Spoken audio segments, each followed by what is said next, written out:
Bien, Carolina Yacamán Ochoa es licenciada en Ciencias Ambientales, máster en Planificación y Desarrollo Sostenible y doctora en Geografía por la Universidad Autónoma de Madrid.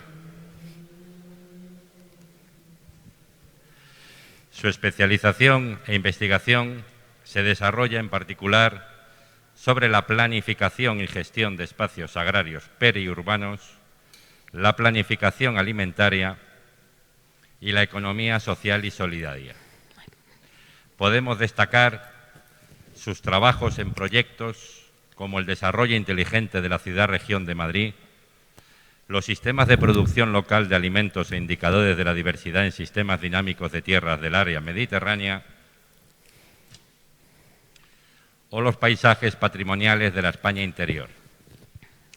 La doctora Yacamán tiene más de 20 publicaciones en revistas especializadas, solo por citar algunos, sobre agricultura periurbana, parques agrarios, gestión de espacios agrarios metropolitanos, sistemas agroalimentarios, infraestructuras verdes, la nueva geografía de la alimentación y paisajes agrarios periurbanos. Actualmente es profesora en una de las universidades de más prestigio de nuestro país, la Universidad Carlos III de Madrid, en la Facultad de Economía, aunque durante estos años ha ejercido la docencia de diferentes asignaturas en varias titulaciones. Ya les dejo con la doctora Carolina Yacamán. ¿Se me escucha? Sí. Bueno, buenos días a todos y todas. Estoy muy contenta de poder estar aquí y sobre todo hacerlo de forma presencial porque yo creo que, bueno, llevamos ya un año de conferencias online que nos cuesta mucho mantener la atención, las discusiones se empobrecen un montón, entonces, bueno, yo creo que han hecho un gran esfuerzo desde la organización pues para que pudiéramos estar tanto los ponentes como vosotros, con lo cual, bueno, pues eso para mí es una felicidad. Bueno, aparte de, bueno, del currículum más académico que me han presentado, yo vengo sobre todo del movimiento cooperativista. Yo estudié Ciencias Ambientales en la Universidad Autónoma de Madrid, yo soy colombiana, me vine a vivir aquí a estudiar y luego junto con unos compañeros pues montamos una cooperativa que se llama Heliconia y desde Heliconia venimos desarrollando un montón de proyectos en la Comunidad de Madrid, ¿no? Nos hemos especializado sobre todo en la puesta en valor de la agricultura periurbana, esa agricultura que es la que más sufre, ¿no? Sobre todo por esas consecuencias de la expansión urbana, de la fragmentación de las grandes infraestructuras viarias, por el abandono también de la actividad agraria. Entonces, desde ahí, desde esa cooperativa que en realidad funciona como una consultora, aunque nos organizamos democráticamente como una cooperativa, ¿no? Tomamos las decisiones en asamblea, todo lo que ingresamos lo metemos en una bolsa común y eso permite pues a todo el equipo, si en algún momento tenemos un proyecto, se cae otro, pues tenemos esa bolsa, ¿no? Desde ahí, bueno, cuando empezamos en los primeros años de vida de Heliconia desarrollamos más proyectos que tenían que ver con la educación ambiental y estos últimos años, aunque no lo hemos abandonado, nos hemos dedicado más a apoyar el pequeño productor, el agricultor y las agricultoras familiares de pequeña escala, tanto pues productores que producen en agroecológico y también pues explotaciones familiares y desde ahí bueno es donde más estamos trabajando porque en el caso de la Comunidad de Madrid, como ocurre en otras comunidades, esa agricultura familiar está desapareciendo porque no hay una renovación generacional y porque en realidad esa agricultura ya no es viable económicamente, ¿no? Y tiene una competencia pues de productos que vienen de fuera, que yo me imagino que esto ya lo habéis visto, pero bueno, es una manera de reforzar. Y aquí también, aunque yo no me voy a centrar en esto, pero creo que es una cosa importante que tenemos que tener en cuenta, esa agricultura ha sufrido muchísimas presiones y tiene una vinculación directa con el modelo territorial y urbano que tenemos, porque tenemos un modelo territorial y urbano que no se ha basado en unos principios de solidaridad entre el campo y la ciudad, ni en generar, ni en conservar esos bienes comunes, ¿no? Bienes comunes materiales, como por ejemplo los prados, las campiñas, y estamos sometidos a un continuo cerramiento de todos esos espacios comunes, ¿no? Todos esos espacios comunes que son necesarios para la vida. Entonces tenemos un modelo territorial basado sobre todo en la especulación urbana, en la competencia, y lo que estamos viendo es que las ciudades se extienden por todo el territorio y el más perjudicado siempre es el espacio agrario periurbano, ¿no? Porque a nivel de ordenación del territorio no se considera un espacio estratégico, pero sin embargo ese espacio es muy estratégico porque lo necesitamos para poder abastecernos de alimentos. Entonces, ¿qué está pasando? Esta ciudad está creciendo, o como en esta zona tenemos muchos hoteles que se comen mucho suelo, lo fragmentan, y esa agricultura se tiene que ir a zonas más lejanas. Incluso ahora ya estamos en un fenómeno que es aterrador desde mi punto de vista, que es que las grandes empresas transnacionales se están yendo a otros países a comprar tierra. Comprar tierra para producir alimentos, materias primas básicas que nos alimentan. Entonces, ¿qué ocurre? Pues en América Latina, que es sobre todo donde están llegando estas grandes empresas transnacionales, lo que se llama en inglés el land grabbing, el acaparamiento de tierras, pues están forzando a comunidades campesinas indígenas a irse, están comprando grandes bolsas de tierra para producir alimentos básicos o también para producir energía con las renovables. ¿Qué pasa entonces allí? Pues antes en esas zonas, esas explotaciones eran familiares, participaban las mujeres, participaba toda la familia, ¿no? De lo que se cultivaba había una parte importante para el autoconsumo, y con ese land grabbing que hay, con ese acaparamiento de tierras, pues la mujer sale de la actividad agraria y solamente está el hombre como asalariado, ¿no? Es un poco pan para hoy, hambre para mañana. ¿Qué pasa allí? Pues que esas comunidades están perdiendo soberanía alimentaria, porque están perdiendo un recurso que es necesario para la vida, como el suelo, y donde poder cultivar sus alimentos. Mientras que aquí en el norte lo que está pasando es que estamos perdiendo resiliencia alimentaria, porque dependemos de alimentos que vienen de fuera. ¿Pero por qué ocurre todo esto? Bueno, pues ocurre, lo sabemos, porque estamos en una economía capitalista donde lo que prima es el beneficio sobre otras cuestiones, ¿no? Tenemos esas empresas transnacionales que se van a cultivar no por una cuestión de un mejor clima, ¿no? Sino que se mercantiliza el alimento. Y en nuestros territorios, aquí en el norte, no hay políticas activas para apoyar el pequeño agricultor. En algunos municipios sí lo hay, en algunas comunidades autónomas, pero sigue siendo muy deficiente. En la escala de valores, la agricultura no vale mucho. Vale el turismo, vale la construcción, el sector servicios y demás.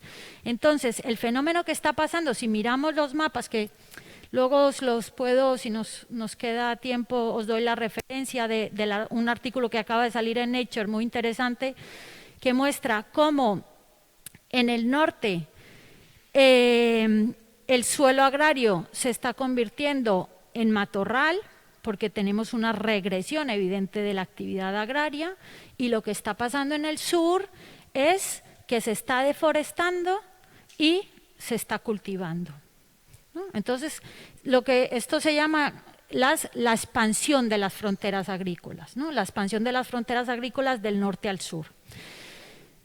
Desde los movimientos sociales, desde el activismo, desde las personas comprometidas, también desde la academia, hay también muchos técnicos comprometidos que siempre hablan de vamos a volver a relocalizar el sistema alimentario, vamos a volver a territorializar el sistema alimentario, ¿no? Ahora estamos, pues desde el Pacto de Milán, ha habido muchas iniciativas, muchas ciudades que se han unido, ¿no?, a este pacto, pero nos preguntamos, ¿realmente lo pueden hacer cuando no tienen un sector agrícola fuerte? No tienen músculo para hacer una política alimentaria que se pueda relocalizar, ¿no? Relocalizar cuando hablamos de acortar esas distancias, no consumir productos que vienen de fuera. Y también cuando estamos hablando de políticas agroalimentarias alternativas se habla mucho de tenemos que territorializar el alimento, pero para poder territorializar el alimento, pues yo tengo que tener todavía esos bienes comunes. Para yo territorializar el alimento, pues tengo que tener un paisaje bien conservado, ¿no?, un río, unos elementos naturales pues que me permitan decir, este producto es originario de esta zona y ha mantenido las tradiciones y el saber hacer, pero si esos recursos materiales e inmateriales, ¿no?, como el saber hacer, el conocimiento indígena, campesino, se pierde, no podemos pensar que vamos a territorializar el sistema alimentario, ¿no? Entonces ahora yo creo que hemos entrado como en un momento que yo soy bastante crítica, en el que se habla con mucha facilidad de estamos haciendo políticas alimentarias alternativas para territorializar y relocalizar el sistema alimentario, cuando no se está solucionando el fondo de la cuestión. Y el fondo de la cuestión es, primero, estamos perdiendo suelo agrario un montón por esa expansión urbana, por esa fragmentación de las grandes vías de comunicación. Muchas veces nos encontramos con que hay parcelas a las que los agricultores y las agricultoras no pueden acceder porque están divididas por grandes infraestructuras viarias, no hay una conectividad territorial, ¿no? Entonces ese es un gran problema que tenemos, no podemos seguir perdiendo más suelo agrario, tenemos que buscar alternativas y por eso en este curso se os ha explicado también la figura del parque agrario, ¿no?, que vino Sonia, esa es una buena alternativa para proteger el suelo. Pero no solamente necesitamos proteger el suelo, lo que necesitamos es que vuelva a haber agricultores y agricultoras de pequeña escala para que nos puedan abastecer con producto local, ¿no? Entonces, muchas ciudades, en muchos municipios están pensando mucho la casa por el tejado, porque no tenemos un sector viable, ¿no? Entonces, desde nuestra experiencia en Madrid, yo coordiné el Parque Agrario de Fuenlabrada, pues no me acuerdo, como 12, 13 años y comenzamos también en el de Rivas hacia Madrid y llegó un momento en el que nos dimos cuenta que hacíamos un montón de iniciativas, cursos de formación en agricultura ecológica, en emprendimiento cooperativo, en transformación, pues no sé, hemos hecho ferias, tenemos puntos de venta directa, pero sin embargo los jóvenes o las jóvenes agricultoras que se inician en la actividad, pues al año y medio, 2 años lo dejan, entran con muchas ganas, pero al final se dan cuenta pues que la agricultura es muy dura, que dedicas muchísimas horas a la actividad y la remuneración pues no es tan buena, ¿no? Entonces, en el momento, si tienes una carrera académica, en el momento en el que te ofrecen alguna alternativa, bueno, vamos a llevar unos huertos escolares como los que habéis visto desde el ayuntamiento, inmediatamente se van. O no, me ha salido este trabajo, es difícil, ¿no? Que la gente joven se quede en el campo. Y esto tiene que ver con una cuestión clave que es la incapacidad que tienen los pequeños productores agroecológicos en dar el salto de escala. Salto de escala en cuanto a volumen, diversidad, asegurar el abastecimiento todo el año, ¿no? Es uno de los grandes problemas. Cuando yo hablo salto de escala me refiero a eso. Entonces, os voy a pedir así un poco de dinámica para que yo no tenga que hablar tanto. Os voy a pedir que escribáis, porque yo sé que ya tenéis una formación de todos estos días que os va a permitir decirme cosas de interés, ¿no? Para poder luego entrar a esas propuestas. Escribir 1 o 2 ideas en las cuales me digáis por qué creéis que el pequeño productor no llega a dar el salto de escala. El salto de escala en cuanto a volumen, a diversidad y poder abastecer, por ejemplo, un comedor escolar todo el año. Escribirlo y luego hacemos una ronda, si os parece, ¿vale? No es obligatorio, pero bueno, así por lo menos le damos un poco a la cabeza.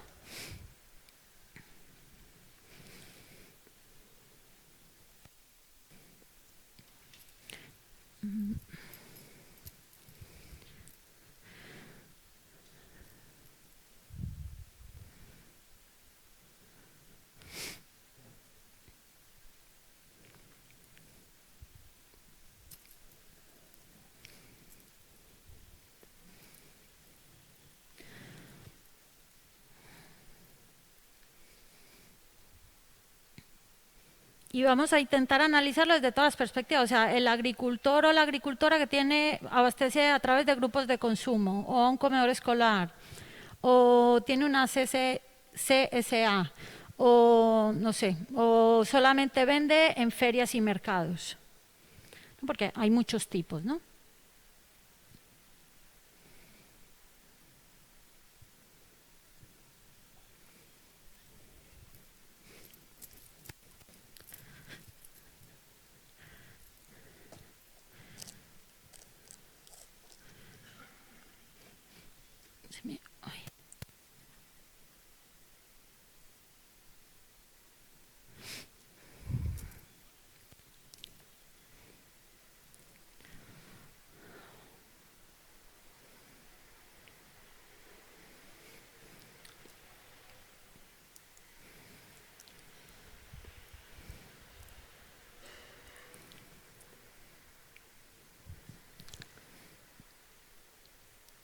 Bueno, si ya los tenéis, los dejáis ahí como un ejercicio antes de que nos metamos ya en el ajo y abramos el debate, ¿vale? Luego lo sacamos y lo podéis seguir escribiendo, ¿vale?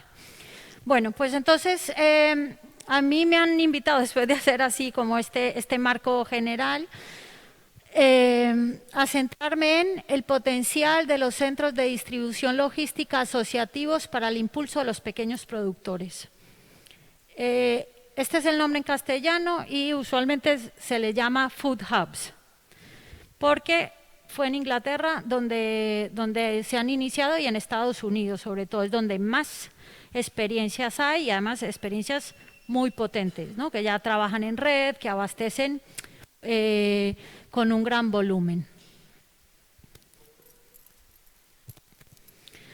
Entonces, antes de meternos a analizar esos beneficios que tienen los food hubs, vamos a hacer un análisis de la situación de partida de los canales cortos de comercialización, que es el ejercicio que acabamos de hacer, ver esos problemas asociados al salto de escala dependiendo del tipo de circuito corto, las estrategias que hay para solventar esos problemas asociados a la falta de escala y, por último, qué políticas tiene que tener la administración para apoyar este tipo de iniciativas. Con lo cual, yo he organizado esta jornada para que les sirva a productores, a políticos, a personas que quieran montar un food hub con otros amigos.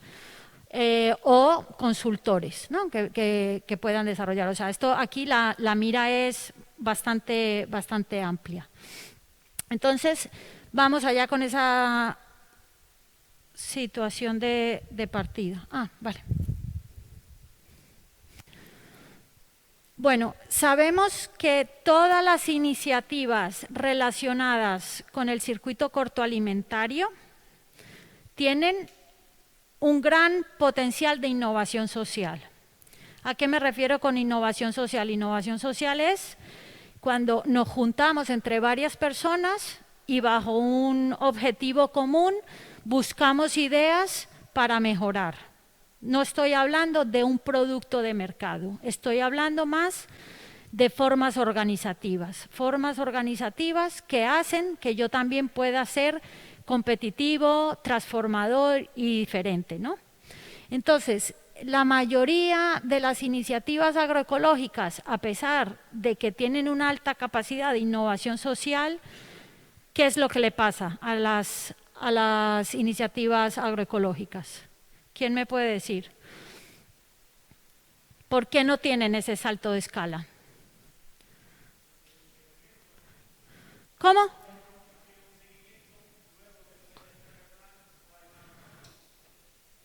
Pero me refiero más a iniciativas que llevan productores, o también puede ser un ayuntamiento, una feria, por ejemplo.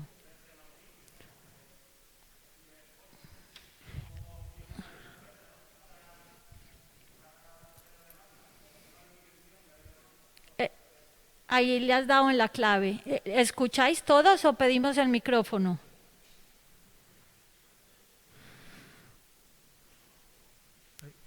Que no hay dimensión de la demanda y no se puede aglutinar toda la producción, toda la oferta de los productores.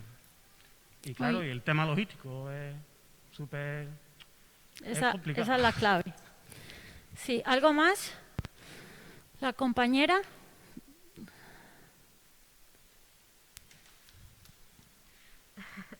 Una de las cosas claves yo creo que es la organización de los productores. Si es que no están en una estructura, llámese asociación, llámese colectivo, tienen que estar asociados. Esto facilita muchísimo, incluso en el tema de la pandemia, creo que en el caso de que yo estoy relacionada, ha sido como la estrategia clave para sobrevivir. Ser parte de, y entonces en grupo el trabajo es más fácil.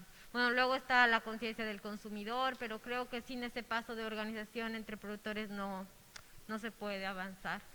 Sí, esa es otra de las grandes claves, ¿no? Porque el pequeño productor agroecológico no da el salto de escala y tiene que ver pues con esa falta de estructura organizativa estable y muchas veces porque tampoco están asociados con otros pequeños productores, ¿no? Están muy aislados. Entonces, al final, ese se convierte en otro gran problema, ¿no? Para dar ese salto de escala, porque estamos hablando de salto de escala no solo de vender más, sino que realmente las ciudades o las regiones se puedan abastecer de producto local, fresco, de temporada, ¿no? Ahí también estamos trabajando no solamente la viabilidad económica de los pequeños productores, pero también lo que queremos es seguridad alimentaria, ¿no? Conseguir que nos podamos alimentar pues de nuestros alimentos más cercanos, ¿no? ¿Alguien más ha escrito otra cosa?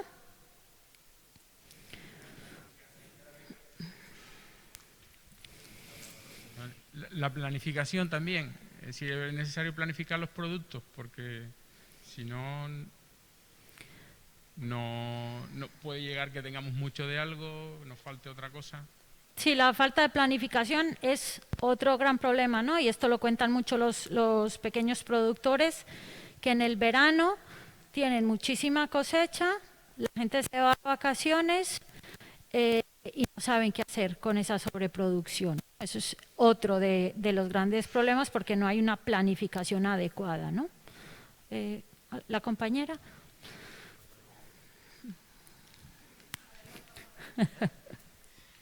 Yo iba a decir la propiedad de la tierra, o sea, la dificultad de tener una propiedad segura y estable para poder mantener el proyecto y después eso igual, la falta de infraestructura para procesar y para almacenar excedentes.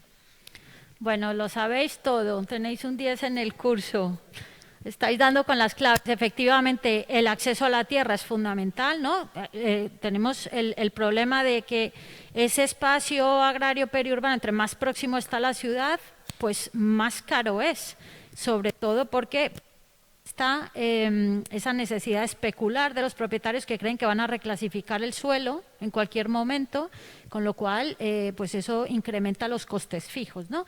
Y también la falta de infraestructuras. Ese es otro gran problema que vamos a ver.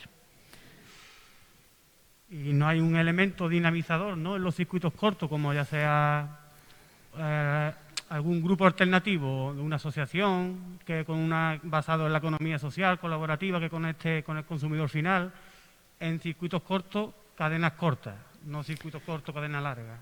O sea, esa figura es esencial pero esa no es tanto relacionada de por qué, bueno, sí, esa no está relacionada desde el punto de vista del productor, pero es una figura necesaria, que de hecho la tengo también apuntada, que se necesita agentes dinamizadores, ya puede ser una empresa o desde la propia administración, pero ahora nos encontramos con que muchas administraciones no dan asistencia en cuestiones claves, por ejemplo, lo que ha comentado el compañero, en cooperativismo, economía social y solidaria. Muchas veces los productores se enfrentan con que no saben hacer un plan de viabilidad económica, no saben hacer las cuentas, no saben cuánto vale el precio hora de lo que trabajan, con lo cual ponerle el valor a lo que hacen es muy complicado y realmente ver qué se necesita para llegar a una viabilidad económica. Entonces, ese aspecto también es clave. Habéis sacado todos matrícula de honor. Eso quiere decir que el curso os está sirviendo. Vale, entonces cuando hablamos de emprender ese salto de escala por una alimentación sostenible, se fundamenta en varias cuestiones, ¿no? Una cuestión muy importante es que cada vez hay mayor demanda por productos ecológicos, de cercanía, locales, de temporada, ¿no? Eso es una realidad, aquí lo dice la cifra. Y sin embargo ese pequeño productor no puede abastecer toda esa demanda, ¿no? Y muchas veces nos encontramos con que en los supermercados incluso de producto ecológico pues viene de otros países, ¿no? Entonces hay ese gran desafío de poder abastecer, ¿no?, ese consumo que va en aumento. También el desafío de emprender ese salto de escala tiene que ver que cada vez tenemos más iniciativas relacionadas con el circuito corto, hay de todo tipo, ¿no? Yo creo que todos aquí podéis nombrar al menos 2 o 3 proyectos que trabajan en esto, pero tienen una vida muy corta, ¿no? Entonces lo que necesitamos realmente es que estos proyectos se puedan consolidar a largo plazo, ¿no? No sé si conocéis, si alguno me puede decir, más de 3 proyectos que, yo qué sé, que lleven aquí más de 10 años. Que sean de jóvenes productores o de agricultores que se hayan decidido apostar por el circuito corto.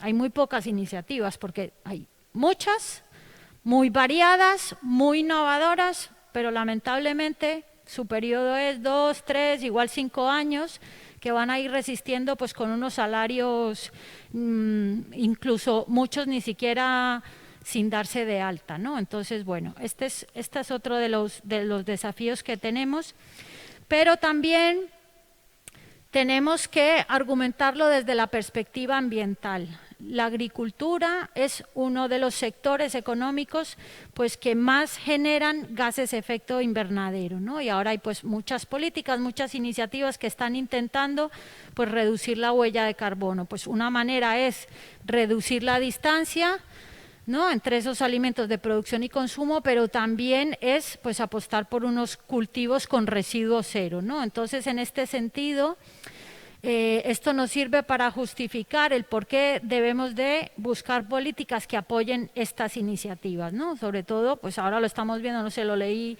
no sé si hoy o ayer en el telediario, que en Canadá las temperaturas están llegando a los 46, o sea, una barbaridad, ¿no? O sea, el cambio climático es una realidad, somos seres ecodependientes y ya nos vale pues cambiar un poco el modelo, ¿no?, que tenemos. Y el de la agricultura es uno de los que más genera emisiones, con lo cual esto sirve como un argumento para emprender el salto de escala en iniciativas agroecológicas, ¿no? Y por último, bueno, lo que comentaba el compañero, sobre todo pues que hay un punto de estrangulamiento, ¿no?, en esa distribución y logística, que no se puede llegar, y el problema también es que ya las grandes cadenas de supermercados tienen su propia distribución y logística, ¿no? Ya no es como antes que todos llegaban al merca, vendían y del merca se iba al supermercado. Ahora básicamente lo que se compran los mercados son las pequeñas tiendas, pero pues Mercadona, Carrefour, todas tienen sus grandes centrales de distribución y ahí no tiene mercado el pequeño productor, porque su volumen es muy pequeño. También puede ser por una cuestión política que no les interese, pero el problema es que se quedan sin mercado, ¿no? Entonces, este es uno de los aspectos importantes que tenemos que trabajar para solucionar. Entonces, os lanzo aquí unas preguntas para reflexionar y luego lo podemos retomar en el debate. Las leo. ¿Cuáles son los diferentes modelos de circuitos cortos que mejoran sustancialmente los ingresos de los agricultores y la participación de las pequeñas explotaciones en el sistema alimentario local regional? No solamente estamos hablando de viabilidad económica, sino de toma de decisiones, ¿no? Es importante volver a dignificar la actividad agraria y que el agricultor otra vez sea considerado un agente decisivo en las políticas rurales, pero también en las urbanas, porque ahora mismo la seguridad alimentaria es una cuestión de preocupación urbana, porque cada vez hay más ciudadanos que viven en las ciudades y menos en los ámbitos rurales, ¿no? Tenemos una despoblación evidente. Entonces, en este sentido, cuando hablamos de apuestas, ya sea como técnicos que tenemos nuestra propia empresa o incluso como productores, es importante reflexionar estas dos cuestiones, ¿no? El modelo económico, lo que me da a mí para vivir dignamente, ¿no? ¿Qué vida quiero yo? Y también esa gobernanza, ¿no? Esos modelos de participación que me permiten tomar decisiones, porque estamos siempre hablando desde una perspectiva colectiva, no de un agricultor que cultiva y vende él solo, ¿no? Sino de iniciativas en las que se juntan pues varios agricultores para poder vender. Otra cuestión muy importante es qué modelos tienen mayor potencial para aumentar un número de productores involucrados y volúmenes comercializados. Un grupo de consumo, por ejemplo, tiene un techo y no puede agrupar a muchísimos agricultores, ¿no? Entonces, aquí ya estamos hablando de aumentar el número de productores agrupados. Esto es todo un desafío, sobre todo desde la perspectiva de la gobernanza, ¿no? De la toma de decisiones, qué producimos, dónde lo vendemos, a qué precio, en qué invertimos el dinero que ganamos, si en una furgoneta, en una nave, ¿no? La gobernanza aquí es lo que muchas veces tumba los proyectos cooperativos, ¿no? Pero esto también es interesante juntar a muchos agricultores realmente para poder dar ese salto de escala. Vale, otra de las preguntas es ¿cuáles son los principales limitantes a la hora de aumentar el volumen de negocio? Bueno, eso ya lo hemos abordado un poco ahora. ¿Cuáles son las soluciones innovadoras para hacer frente a los problemas que obstaculizan el scaling up, el salto de escala? Y ¿es factible acceder a segmentos de mercado más amplios a través de los circuitos cortos en un mercado o en una economía globalizada? Esa es más una pregunta casi que filosófica, porque en estos momentos, bueno, pues sabemos que los pequeños tienen menos capacidades de pues, empresarios que invierten y que tienen, bueno, pues unas superficies, pero bueno, la dejo ahí la pregunta. Luego lo retomamos si queréis en el debate. Vale, entonces aquí rápidamente vamos a mirar los limitantes de los circuitos cortos. Voy a coger solamente 3 para que los miremos. Los grupos de consumo, ¿no? Quizás estos son los que más desarrollo tuvieron, pues yo qué sé, en los finales de 90, 2000, algunos se han consolidado. En Madrid, por ejemplo, hay muchísimos grupos de consumo y han sido una alternativa muy buena para muchas familias o para muchas personas que querían consumir producto local y fresco. Pero, sin embargo, hay una gran rotación detrás de estos grupos de consumo, ¿no? Tanto de productores como de personas que están afiliadas a un grupo de consumo. Entonces, ¿por qué? Estas ideas, os digo las ideas, pero seguro que vosotros también me podéis decir más, ¿vale? Entonces, primero, uno de los limitantes que tienen los grupos de consumo para dar el salto de escala es que dependen de la implicación y autogestión de los consumidores. Esto condiciona la gestión de los pedidos y la estabilidad de los ingresos de los productores, ¿no?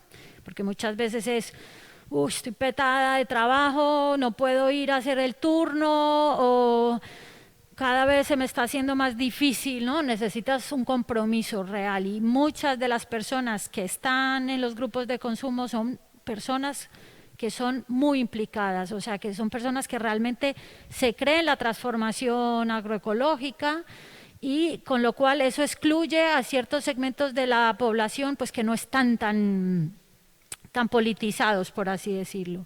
Y entonces es un condicionante en las épocas, por ejemplo, de verano, pues me quiero ir de vacaciones, ¿quién hace la gestión de los pedidos? Y eso cómo afecta a los pequeños productores, ¿no? Entonces, bueno, ese yo creo que es uno de los condicionantes grandes. Luego, las tareas de gestión son mayoritariamente voluntarias y con rotación. ¿Por qué puede ser malo? Bueno, primero exige un perfil determinado de activista, pero es que el problema no es ese, el problema es que no todas y todos tenemos buena formación en temas de gestión económica, viabilidad, ver si el grupo va bien, si no, las facturas, si se pagan, ¿no? Entonces al final, pues como es rotativo, pues sálvese quien pueda, ¿no? Eso también a veces eso termina siendo un limitante o un queme de la gente, ¿no? Otro problema es el espacio físico. Muchos grupos de consumo pues venden sus productos pues en un local de una asociación, o bueno, pues en algún colegio también hay iniciativas, ¿no? que van, pero el problema, como lo decía la compañera, es pues no hay un espacio físico grande para que puedan ir muchas personas, muchos productores, y realmente aumentemos el salto de escala de la alimentación sostenible. Aquí lo digo, yo no estoy criticando a los grupos de consumo, estoy siempre a favor de los grupos de consumo, pero lo que estoy haciendo es viendo por qué estas alternativas no dan el salto de escala para que toda la población pueda acceder a alimentos sostenibles, ¿vale? Lo digo para que nadie se sienta que, no sé, si alguien está en un grupo de consumo, bravo y me parece estupendo, sino que yo pienso más en ese salto de escala, ¿vale? Otro de los problemas, el techo de cristal grande, es que llega a un tamaño limitado, y para poder crecer más lo que se hace es que se monta otro grupo de consumo cercano, ¿no? Tienes un grupo de consumo, hay mucha gente en fila esperando, entonces lo que hacen es, en vez de crecer más, porque no tienes espacio físico, ni quien gestione, ni hacer el voluntariado, pues se monta otro grupo de consumo en otra parte que tampoco tiene mucha relación, ¿no? Al final se dispersa. Eso para el productor es un marrón, porque tienes que ir a un grupo de consumo y luego ir a otro grupo de consumo. Eso es coste de gasolina, de tiempo y de contaminación, ¿no? Que siempre que estamos hablando de aumentar la escala de alimentos sostenibles, lo estamos viendo desde la triple perspectiva, ¿no? La económica, la ambiental y la cultural, ¿no?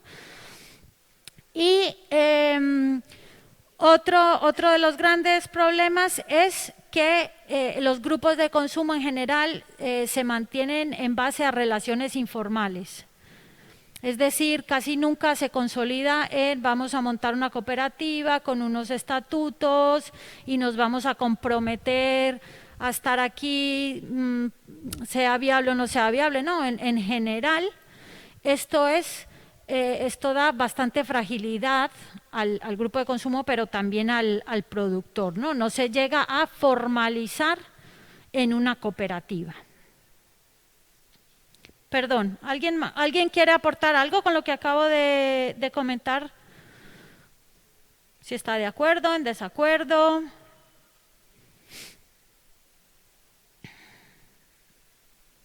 ¿No? Sí. No, yo solamente estoy hablando de limitantes que yo veo para dar el salto de escala. un limitante es eso, bueno, se puede montar en cooperativa o en una asociación o, claro, pues para evitar ese problema. Bueno, ahora vamos a ver los limitantes asociados a los mercados de productores. Son iniciativas en auge, cada vez vemos más, como consumidoras nos encantan los mercados de productores, pero sin embargo no son una alternativa económica para los agricultores y las agricultoras al 100%, ¿no? ¿Qué pasa con los mercados de productores? Bueno, pues que al final, como lo perciben los agricultores, es que es una manera de dar a conocer su producto. Vas allí, te conocen tu producto, igual te llaman o te buscan en otro sitio, pero el volumen que vendes no es significativo, ¿no? Te sirve más para promocionarte que para vender, ¿no? Entonces, esto también es un problema para los pequeños productores que quieren aumentar ese salto de escala. También ha habido una tendencia de todos estos mercados de productores y ferias que lo que se vende es lo gourmet, ¿no? Quesos que cuestan mucho, vinos que no sé qué, y como que se pierde esa esencia de yo voy al mercado local pues a comprar la fruta y la verdura, sin más, ¿no? Ni el pan, no me tiene que costar, yo qué sé, salir ahí con 4 cosas y que te cueste 60 euros, ¿no? O sea, se ha perdido un poco eso y ha ido siempre, se está derivando hacia lo gourmet y muchas actividades lúdicas, que ahora, bueno, ahora con el COVID se ha parado, pero antes la gente decía, ay no, pues por ejemplo en el Matadero de Madrid, que hay un mercado de productores, ay pues vamos, quedamos con la gente, nos tomamos una caña, luego hay un taller para los niños, todo el mundo se lo pasa a bomba y luego pues voy y me compro un queso. No, al final la gente lo que valora más es ese espacio de encuentro, que realmente comprar. La gente no va a hacer la cesta de la compra y eso es también un problema, ¿no? Están bien estas iniciativas, pero no son iniciativas para aumentar el salto de escala de la alimentación sostenible. Son iniciativas que nos acercan al productor, en el que se recupera la plaza, se recupera el espacio público alrededor de la alimentación, pero no me sirve para el objetivo, ¿no? que estamos analizando. Otro de los problemas es la estacionalidad de los mercados. Hay algunos que se hacen una vez al mes, otros quincenalmente, otros solamente en la primavera. No sé si aquí pasa eso. Y entonces eso para los productores es un problema también, ¿no? Y lo vimos en la COVID. Yo no sé si aquí pasó, bueno, nosotros desde Intervegas hicimos una campaña importante porque muchos mercados de productores se cerraron. Esto, ¿no? Dentro de la lógica capitalista que yo decía anteriormente, hay COVID y abro los supermercados y cierro los mercados de productores. Aquí también pasó, me imagino, ¿no? Al principio, luego los abrieron, que hubo ahí mucha presión ciudadana para que se abrieran, ¿no? Entonces, esa estacionalidad pues termina siendo un limitante para el productor, no para el consumidor, ¿no? Y luego, por último, luego me queda, hay una poca participación de los productores en esos mercados, ¿no? El ayuntamiento organiza la feria o el mercado, saca los criterios y los productores van. Pero son pocos los ejemplos de ferias o de mercados en los que desde el momento cero se sienten a hablar con los agricultores y las agricultoras. ¿Qué creéis? ¿Cómo lo hacemos? ¿Qué creéis que puede mejorar la venta del producto? ¿Empezamos antes? No sé, los precios, ¿cómo hacemos para que más o menos todos tengan un mismo precio equitativo y no haya competencia? Esas cosas no se hablan en las ferias y en los mercados. Sale el pliego, te presentas y como mucho al final te presentan una evaluación de si te ha gustado o no te ha gustado la iniciativa. Por lo tanto, la gobernanza en estos espacios suele ser pues bastante limitada, ¿no? Entonces, cuando estamos hablando de esa escala de alimentos sostenibles, la parte de participación y gobernanza, pues aquí vemos el limitante, ¿no? Y por último, es que muchas agricultoras y agricultores no tienen formación en habilidades de comunicación, y eso es un limitante a la hora de vender, y no podemos esperar pues que los productores pues sepan de marketing, sepan cultivar y además, ¿no?, tengan buenas habilidades de comunicación. Y luego con la venta directa, que bueno, yo creo que aquí es donde más expansión ha habido de los comedores escolares, ¿no? Hay una política activa bastante buena, pero cuando ves esa conexión entre comedores escolares y productores locales, pues los problemas que suele haber es que la producción local que tienen determinados agricultores no está adaptada a los menús estacionales y no hay una formación, no hay una asistencia técnica.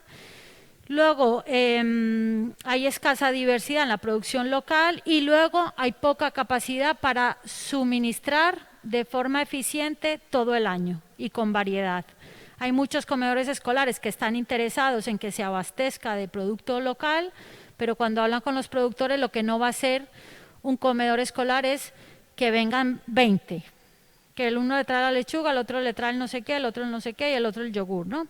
Lo que buscan es un solo productor que les abastezca con todo, ¿no? Entonces, aquí tenemos otro problema para dar ese salto de escala. ¿Alguien quiere añadir algo con esto? ¿No? Estoy aquí usando esto de micro, me acabo de dar cuenta, y ese... Pero bueno, hace la función. Vale. Otros limitantes. Habla. Que otro escollo son las licitaciones, ¿no? Cuando salen a concurso las licitaciones, los pliegos para la empresa que distribuye, ¿no? Que al comedor son a 4 o 5 años y un poco opaco, veo yo. Y todo depende, ya no es ni, por supuesto que no es municipal, ni de diputación, ya viene de regional, como pasa en Andalucía. Desde la Junta de Andalucía decide lo que pasa en el comedor de un colegio de un pueblo de 12.000 habitantes, por ejemplo.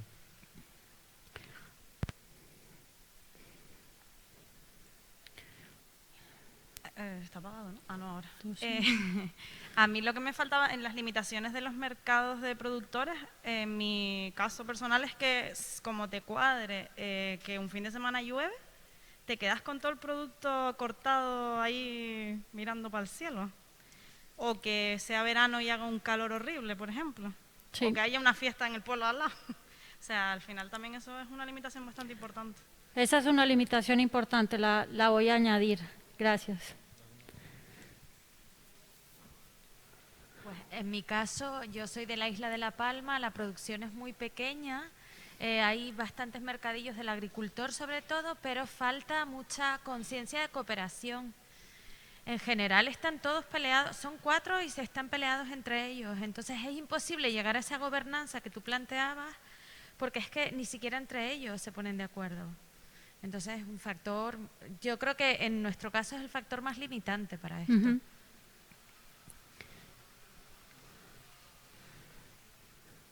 Sí, yo no conozco mucho el mundillo, ¿no? Pero cuando hablabas de la lógica capitalista, esa misma lógica es la limitación, ¿no?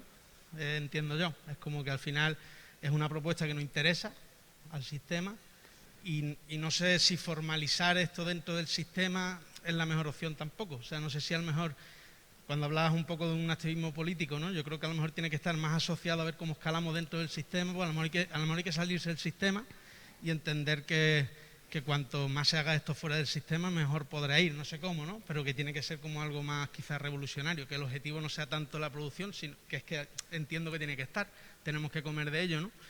Pero es como difícil dentro de esta lógica que al final no haya limitación, ¿no? Bueno, luego vamos a ver una iniciativa y vamos a ver algunos ejemplos que se están dando con apoyo de las administraciones públicas, porque yo creo que al final sí es importante hacer un contrapoder al capitalismo, ¿no? Planteando otras alternativas más sostenibles, pero al final lo que necesitamos es demandarle a quienes nos representan, pues que también apoyen iniciativas y que no se quede solamente en palabras bonitas de la sostenibilidad, ¿no? Entonces yo creo que nosotros tenemos las herramientas con el conocimiento de poner en marcha determinadas iniciativas que van a mejorar esa alimentación saludable, pero los políticos tienen que generar las medidas, el asesoramiento, ¿no?, las ayudas para que esto salga adelante, porque como nos quedemos al margen, pues vamos a seguir en el mismo nivel que llevamos. Muchas iniciativas de circuitos cortos no terminan de escalar, desaparecen fácilmente y al final la alimentación sostenible está llegando solamente a aquellos que son concienciados, ¿no? Entonces, pero sí, tu análisis es muy interesante y yo también lo he pensado. Bueno, voy a ir más rápido porque, perdóname, pero es que me he bajado del avión y estoy perdidísima con el tiempo. ¿A qué horas termino? ¿En cuánto? Media, creo. 2:30. ¿En cuánto? 2:30, 20 minutos. Perfecto, vale. Vale, vamos a ver otros limitantes que son más a nivel genérico y ya pasamos a las propuestas, a los resultados. Limitantes desde el punto de vista de los productores del circuito corto de comercialización. Descenso del volumen de los pedidos en verano y la falta de tiempo que tienen para asumir tareas de distribución y comercialización, ¿no? Se le pide a los productores que hagan de todo, ¿no? Esto es muy difícil, sobre todo cuando tenemos unas competencias, empresarios que se dedican al sector, que invierten y saben, ¿no? Y están formados en comercialización, distribución, marketing, logística, tal. Luego, el sector no encuentra una demanda suficiente capaz de absorber la totalidad de la producción. Suelen valorar más las iniciativas como promoción, que era lo que hablábamos anteriormente, que por las ventas. El volumen y la intensidad del trabajo no se corresponde con los ingresos. Esto sobre todo lo dicen los jóvenes que inician, que empiezan a emprender proyectos agroecológicos.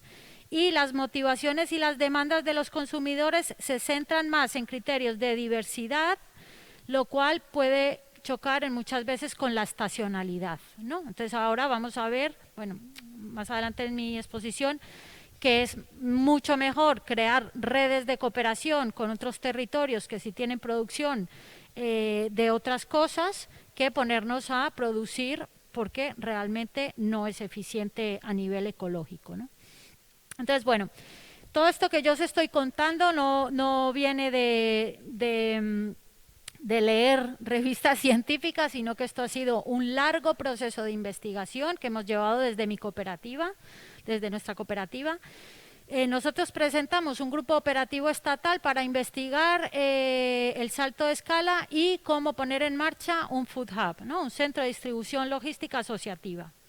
Entonces lo que hicimos fue, nos juntamos con varios territorios, Andalucía, Cataluña y Madrid, e hicimos encuestas a todos los agricultores periurbanos de la zona. Al final cada uno tenía que llegar a 100. Todos los agricultores periurbanos entrevistados eran productores de fruta y verdura. Y cuando les hicimos la encuesta de cuáles eran las barreras más importantes o las dificultades que ellos encontraban para resolver ese salto de escala, pues en primer lugar decían los costes de distribución y logística.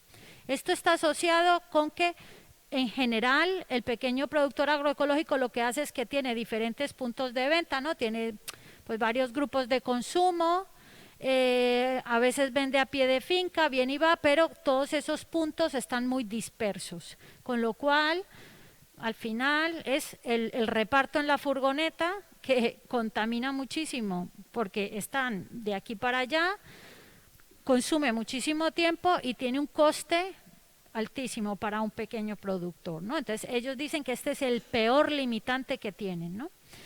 En segundo lugar, la competencia del sector. ¿Por qué? Porque realmente esa demanda que hay de productos agroecológicos o ecológicos no está, ellos no la tienen controlada, ¿no? Porque como os decía, bueno, pues cada vez se compra más en el supermercado, alimento ecológico, o hay distribuidoras que venden online, que no necesariamente son productores locales, ¿no? Entonces no llegan ahí. Y los pocos productores los ven más como una competencia que como un aliado para dar el salto de escala en la alimentación sostenible, ¿no? Ellos lo ven como un problema, cuando al final puede ser un beneficio, ¿no? El que tengas más productores como tú y que, por ejemplo, cultiven cosas diferentes. Y luego otro de los grandes problemas que veían es la falta de interés en el consumo local, que la gente sí dice, sí quiero consumir, pero al final lo que consumen es muy poquitos productos. Por ejemplo, pues hay gente que solo consume pan ecológico o leche, o solamente le gusta pues los huevos ecológicos, pero no hay una demanda suficiente para todos esos productos que hay, ¿no? Vale, entonces, ahora vamos más allá, o sea, vamos a ir reforzando esas ideas, ¿no? Entonces, en un momento de crisis climática y de pandemia de la COVID, el fomento de la logística y la comercialización asociativa ha de contribuir decisivamente a superar esos puntos de estrangulamiento que impiden a los pequeños productores aumentar el salto de escala, ¿no? Entonces, vamos a ver cómo se puede conseguir o cómo lo vamos a intentar hacer nosotros en Madrid. Con este proyecto que os contaba, lo presentamos al grupo operativo estatal y luego nos presentamos al grupo operativo regional, ¿no? Estas son las ayudas que vienen de desarrollo rural. Entonces hicimos las encuestas para ver cuáles eran las problemáticas y hacer ese gran diagnóstico. Luego nos pusimos a leer, a viajar, también viajamos para ver otras experiencias y a partir de ahí pues vimos cuáles pueden ser esas estrategias y ahora estamos en la fase de montar el Food Hub. Si me invitan el año que viene, pues ya os contaré, bueno, ya os contaré, no, os dejaré el nombre para que os metáis. Vale, entonces, ¿cuáles son esas estrategias que deben de seguir los pequeños productores para asegurar ese suministro estable de alimentos, ¿no? Que es una de las cuestiones básicas? Mejorar la capacidad para abastecer cantidad, variedad y calidad a lo largo de todo el año. Esta es una de las críticas que tienen los comedores escolares, que por eso no compran producto local. Siempre diferenciar el producto local para evitar pérdida de cuota de mercado, y no digo que tenga que ser la certificación ecológica, sino territorializarlo con esos valores que hablábamos anteriormente, ¿no? Ese paisaje, esos recursos endógenos que tiene el territorio, yo puedo buscar marcas y hay infinidad de maneras de diferenciar el producto, ¿no? Por el origen, por el paisaje. No sé si conocéis iniciativas de custodia del territorio, que por ejemplo entidades de conservación se juntan con un productor, conservan un hábitat y el vino, por ejemplo, tiene la etiqueta pues de ese hábitat y esa ave que se está viendo beneficiada, ¿no? Hay multiplicidad, no me refiero solamente al producto ecológico, ¿no? Y luego, bueno, pues esto es algo más controvertido porque hay ciertas personas que son más puristas. Yo después de tantos años de trabajar con agricultores convencionales y agroecológicos, pues creo que tenemos que ir hacia canales de comercialización híbridos, es decir, no poner todos los huevos en la misma cesta, ¿no?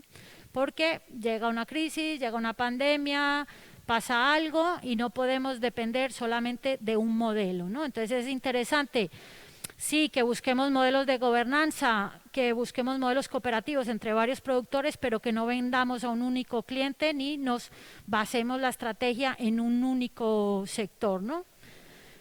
Luego lo veremos.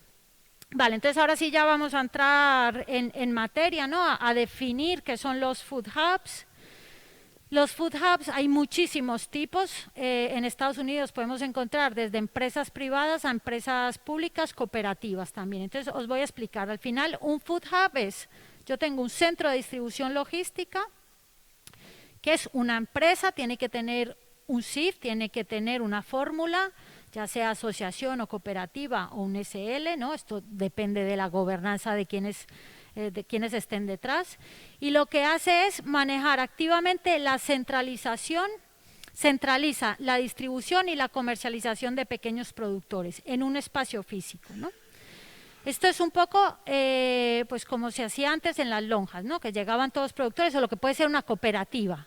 Esto es muy similar a lo que es una cooperativa. Son varios productores, llegan a un lugar y juntan su producción. ¿Cuál es la diferencia? Bueno, la primera es que los food hub lo que buscan es mejorar la viabilidad económica del pequeño productor, la gobernanza está en manos de los agricultores, pero sobre todo busca abastecer en la escala local, regional, esto es muy importante, y lo que busca es mejorar la capacidad de los productores. Entonces, en general, el Food Hub no es que solamente sea un espacio físico donde se lleve la producción, sino que se habilitan muchos espacios. Por ejemplo, puede haber una cocina para que los productores puedan transformar. Zonas grandes donde los agricultores puedan hacer el picking, empaquetar y juntar, ¿no? Una persona que es la que se encarga del transporte. Entonces, de manera colectiva se resuelven todas esas deficiencias que vimos anteriormente, ¿no? Entonces, la idea es agrupar a muchos pequeños productores y tener una nave con diferentes equipamientos. Aquí tiene que haber alguien que lleve la contabilidad del grupo, aquí tiene que haber una persona que haga el marketing, aquí tiene que haber una persona que sea el que recibe los alimentos, el que transporta y no es el productor, ¿vale? Entonces aquí pues lo lógico es montar una cooperativa, ¿no?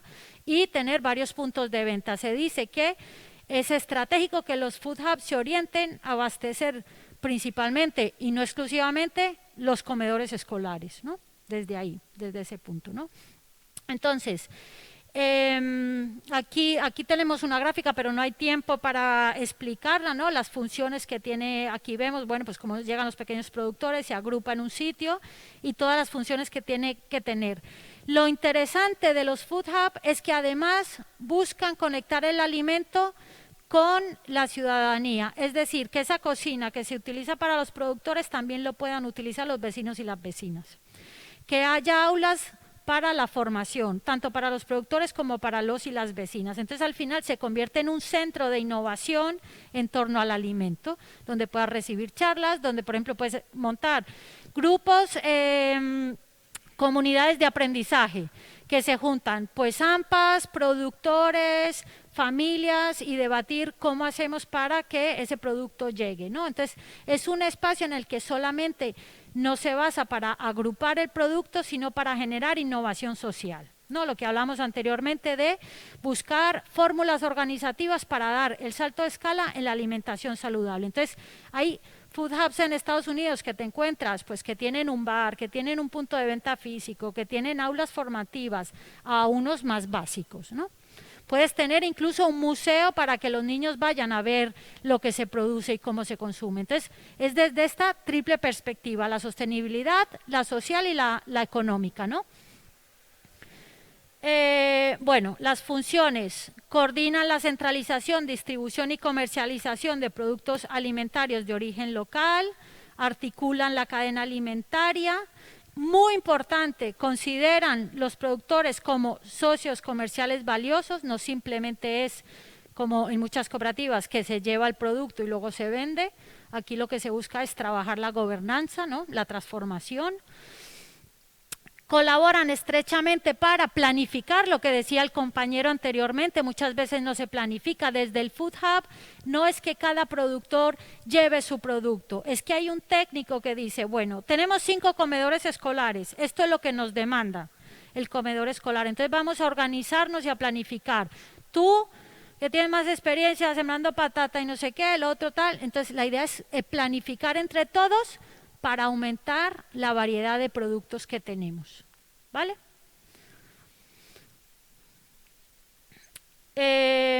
Bueno, implementan estrategias de diferenciación, esto es clave, de hecho hay muchos food hubs que no solamente etiquetan porque el producto sea ecológico o agroecológico, sino porque dicen yo apuesto por la economía social y solidaria, soy una entidad de economía social y solidaria, o yo apuesto por el residuo cero, o tengo un convenio con comedores de personas vulnerables, ¿no? O con un banco de alimentos. Tú puedes significarte o darle valor a ese food hub por otros valores como los sociales y los ambientales, ¿no? Esas estrategias de diferenciación. Y luego, pues el objetivo más importante es asegurar esa viabilidad financiera, ¿no? Y tener un impacto en el territorio. Bueno, me quedan 5 minutos, ¿no? Vale. Es muy importante fortalecer en los food hub la innovación social. Es decir, esos procesos de gobernanza son los más complejos. Realmente conseguir que esos pequeños productores que se agrupan puedan tomar decisiones y se pueda transformar ese modelo de producción y consumo, que generen red con otros centros de distribución en otros territorios, ¿no? Que se generen pues alianzas que realmente sean nodos para dar el salto de escala. Luego es importante que no solamente se tienen que centrar en las carencias socioeconómicas, sino también en crear nuevos productos y nuevas ideas, ¿no? Que sean transformadoras. Por ejemplo, como lo que os contaba yo con el tema de la custodia del territorio, ¿no? Yo me puedo diferenciar o, por ejemplo, decir, pues no uso embalajes que no son no lo puedo decir, reciclables, o por ejemplo no uso, no sé, no acepto productores que no busquen un bienestar animal, ¿no? Todas esas cosas se pueden trabajar. Y luego es muy importante pues que estos food hub realmente tengan una conexión directa con los comedores escolares. Esto es fundamental porque los comedores escolares en realidad son los que aseguran que todos los niños y niñas, independientemente de las rentas de sus padres, puedan acceder a una alimentación saludable. Pero también, como yo os decía, no podemos poner todos los huevos en la misma cesta, pues tiene que haber interacciones importantes con el comercio minorista y pues con hoteles, por ejemplo. Aquí en Tenerife, bueno, es que aquí hay una demanda potencial bastante importante, ¿no?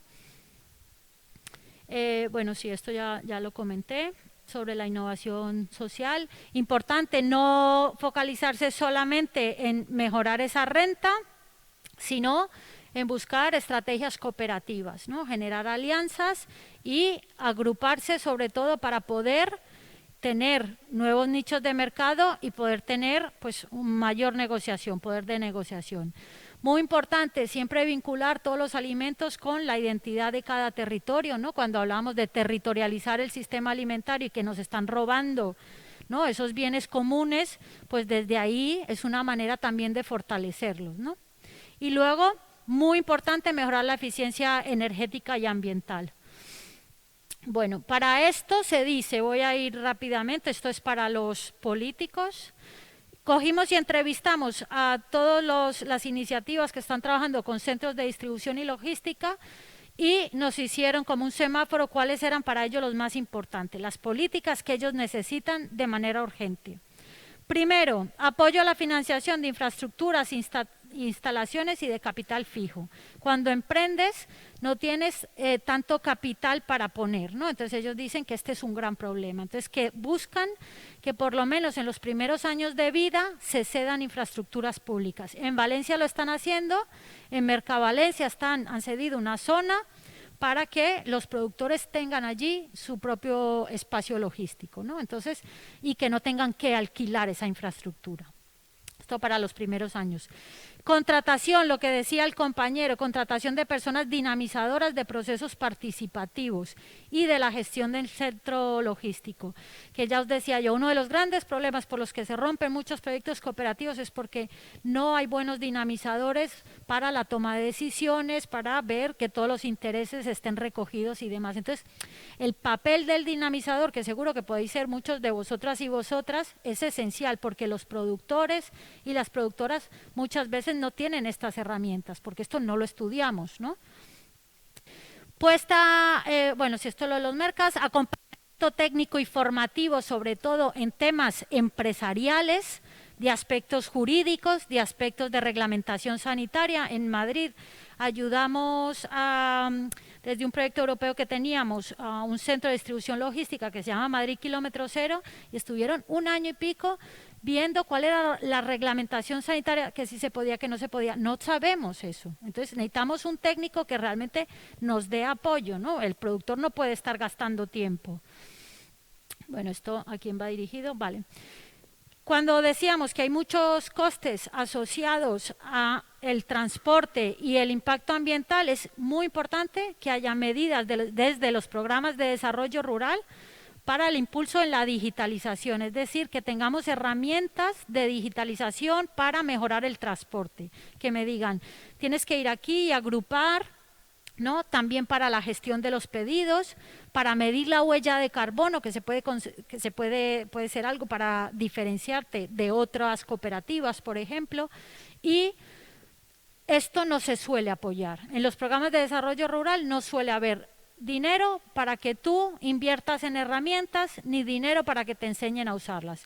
Y no podemos basar nuestro negocio en el Excel, ¿no? Que el Excel está muy bien para algunas cosas, pero pues hay que ir más allá, ¿no? Que se pueda hacer pues pedidos online, que tú sepas cuál es el stock que tienes en tu nave para vender o no, fecha de vencimiento, cómo reduzco el kilometraje, si hay un atasco, bueno, pues todas esas cosas.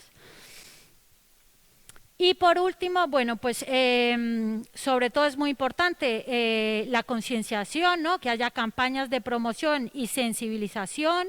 Hay experiencias que tú llegas y en los hoteles pues ves dónde puedes comprar a productores locales agrupados, ¿no? Que se les vean las caras, conocer las historias de esos productores, ¿no? Eso es muy importante, generar marcas colectivas, no individuales. Creación de plataformas públicas, esto lo sacamos de Francia y luego ellos lo votaron como una de las cosas más importantes, ahí tengo una rata, y en Francia tienen a nivel estatal y luego por comarcas que un hotel, un restaurante o un comedor puede pinchar en un mapa y ver cuáles son los productores agrupados que tienen su zona. Entonces, al final eso es una manera de conectar. Bueno. Y luego, pues dotación de esos espacios de ferias, mercados, como veíamos anteriormente, pero con cuotas altas de gobernanza, ¿no? Entonces, estas son como pues cuestiones que los proyectos que llevan 1 año, 2 años, 3 años consideran más importantes. Y esto tiene que salir de los programas de desarrollo rural. Retos. Conectar los food hubs con los programas de comedores escolares, que esto ya lo llevo repitiendo, y conectarlo con iniciativas de supermercados cooperativos, que aquí no tengo tiempo de contarlo, pero en Madrid ya tenemos un supermercado cooperativo que es la OSA, de Economía Social, hay 1.200 socios, aunque son 800 activos, y claro, la idea es apoyar ese pequeño productor, ¿no? Es buscar otro modelo, ¿no? El que realmente como consumidores pues podamos decidir a quién le queremos comprar, ¿no? Y eso es importante. Entonces, bueno, aquí este es un reto pues más a futuro aquí, ¿no? Bueno, muchas gracias y perdonar que iba corriendo.